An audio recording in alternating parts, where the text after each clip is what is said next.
Good day, Ma'am Jassy and classmates.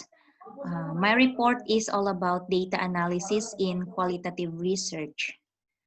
We all know that data qualitative data is often subjective, rich, and consists of in-depth information, normally presented in the form of words. Qualitative research yields mainly unstructured text-based data. No? This textual data could be interview transcripts, observation notes, diary entries, or medical and nursing records.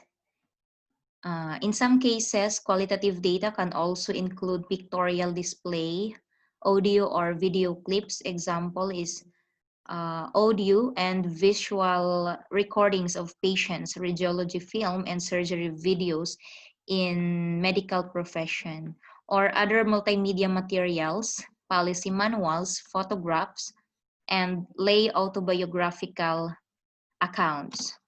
So data analysis in qualitative research is defined as the process of systematically searching and arranging the interview transcripts, observation notes, or other non-textual materials that the researcher accumulates to increase the understanding of the phenomenon.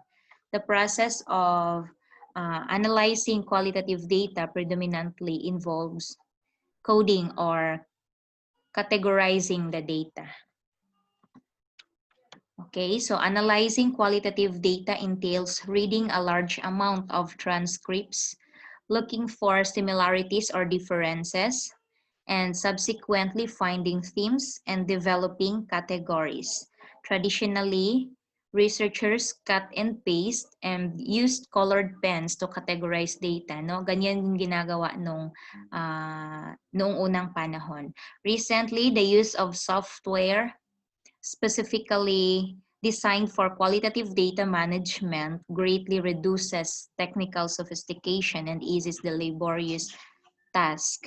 So sa ngayon, yung ginagamit na ng researchers is using software para mas mabilis at mas mapadali yung pag-analyze ng qualitative data. A number of computer software packages have been developed to mechanize this coding process as well as to search and retrieve data. Okay. So analyzing qualitative data, we have to avoid going native. No? It is easy to support and embrace the perspectives of participants in a study. In qualitative studies, this means taking sides and only discussing the results that place the participants in a favorable light. In quantitative research naman, it means disregarding data that proves or disproves personal hypotheses that the researcher may hold. So we have to avoid disclosing only positive results. In research, it is academically dishonest to withhold important results or to cast the results in a favorable light to the participants or researchers' findings, including findings that may be contrary to the themes. A hallmark of good qualitative research is the report of the diversity of perspectives about the topic. So, another thing is we have to respect the privacy of participants. How will the study protect the anonymity of individuals, rules, and incidents in the project? For example, in survey research, the investigators disassociate names from responses during the coding and recording process. Now, in qualitative research, inquirers use alias or pseudonyms for individuals and places to protect the identities of participants. Hindi talaga yung real na name nila ang ginagamit ng mga investigators or the researchers. So these are the steps of analyzing qualitative data. started from a raw data sa pinaka baba. It's raw data, it's either transcripts, field notes, images, or etc. The first step is organizing and preparing data for analysis, followed by the reading through all data, coding the date, it's either hand or using computer, then classify it either themes or description, interrelating themes or description, example if it's grounded theory or case study. And the last is interpreting the meaning of themes or description. So step 1, organize and prepare the data for analysis. This involves transcribing interviews, optically scanning material, typing up field notes, cataloging all of the visual material, and sorting and arranging the data into different types depending on the sources of information. So first is we have to organize and prepare the data for analysis. Step 2, read or look at all the data. This step provides a general sense of information and an opportunity to reflect on its overall meaning. What general ideas are participants saying? What is the tone of the ideas? What is the impression of the overall depth, credibility, and use of the information? Sometimes qualitative researchers write notes in margins of transcripts or observational field notes, or start recording general thoughts about the data at this stage. No?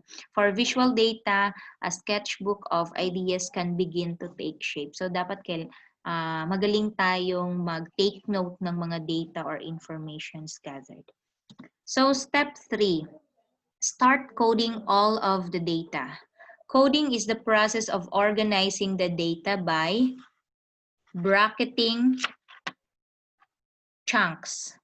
These chunks, it's either text or message segments. And, writing a word representing a category in the margins. That's according to Rossman and Rallis in 2012. It involves taking text data or pictures gathered during data collection, segmenting sentences or paragraphs or images into categories and labeling those categories with a term, often a term based in the actual language of the participant called an in vivo term. As shown in Table 9.4, according to TESC 1990, provided the 8 steps typically used in forming codes. According ito sa book na given. And later, I will show to you what are the 8 steps typically used in forming codes. So step 4, use the coding process to generate a description of the setting or people as well as categories or themes for analysis. Description involves a detailed rendering of information about people, places, or events in a setting. Researchers can generate codes for this description, no? Pwede tayong gumawa ng codes. This analysis is useful in designing detailed descriptions for case study, ethnographies, and narrative research projects. Use the coding as well for generating a small number of themes or categories, perhaps 5 to 7 themes for a research study. Okay, these themes are the ones that appear as major findings in qualitative studies and are often used as headings in the findings sections. Okay, step 5. Advance how the description and themes will be presented in the qualitative narrative. The most popular approach is to use a narrative passage to convey the findings of the analysis.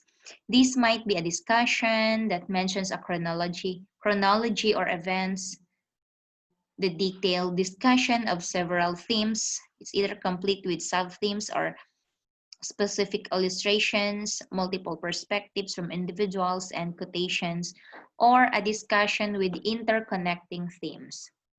Many qualitative researchers also use visuals, figures, or tables as adjuncts to the discussions. They present a process model as in grounded theory, advance a drawing of the specific research site as in ethnography, or convey descriptive information about each participant in a table as in case studies and ethnographies. Okay, so step 6, a final step in data analysis involves making an interpretation in qualitative research of the findings of results. Asking, what were the lessons learned? What were the lessons learned captures the essence of this idea according to Lincoln and Guba in 1985. These lessons could be the researcher's personal interpretation, pwede ring couched in the understanding that the inquirer brings to the study from a personal culture, history, and experiences.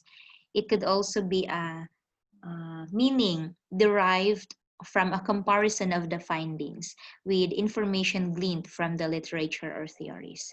In this way, authors suggest that the findings confirm past information and diverge from it.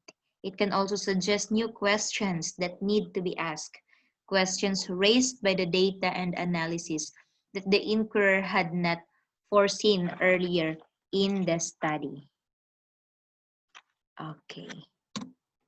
So, these are text 8 steps in the coding process. First is get a sense of the whole. Read all the transcriptions carefully. Perhaps jot down some ideas as they come to mind as you read, no? Kung ano yung nakukuha natin, we have to jot down some ideas. Second, pick one document or one interview, like interview. The most interesting one, the shortest, the one on the top of the pile. Go through it, asking yourself, what is this about? Do not think about the substance of the information, but its underlying meaning. Write thoughts in the margin. Step 3, when you have completed this task for several participants, make a list of all topics. Cluster together similar topics. From these topics into columns, perhaps arrayed as major, unique, and leftover topics. So step 4, now take this list and go back to your data. Abbreviate the topics as codes and write the codes next to the appropriate segments of the text. Try this preliminary organizing scheme to see if new categories and codes emerge. And step 5, find the most descriptive wording for your topics and turn them into categories. Look for ways of reducing your total list of categories by grouping topics that relate to each other. Now, find the most descriptive. Okay, step 6, make a final decision on the abbreviation for each category and alphabetize these codes para mas mabilis nating mahanap kung yung code na yun. And step 7, assemble the data material belonging to each category in one place and perform a preliminary analysis. And for the last step, if necessary, recode your existing data. Okay, so that's all about my report about analyzing the qualitative data. Thank you for listening. God bless and keep safe, everyone.